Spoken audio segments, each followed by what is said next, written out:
Hello everyone, সবাই কেমন আছেন? অস্ট্রেলিয়াতে অনেক রকমের ফেস্টিভ্যাল হয়। ইনফ্যাক্ট বলতে পারেন এখানকার মানুষ কাজের বাইরে কি করে, কাজের বাইরে কাজ শেষ হলেই সবাই চলে যায় কোথাও না কোথাও।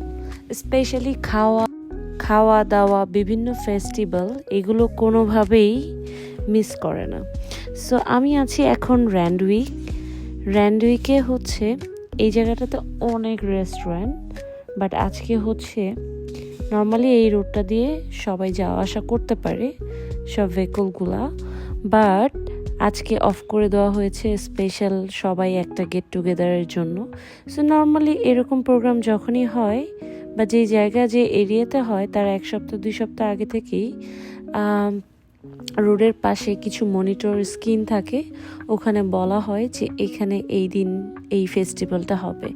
সো এরকম খাওয়া দাওয়া আনন্দ এখানে বলতে পারেন সবাই কি করতেছে, কিছুই না, খাওয়া দাওয়া করতেছে, গল্প করতেছে। এখানে লাইভ কিছু মিউজিক চলছে, বাচ্চারা খুবই মজা করতেছে, স্পেশালি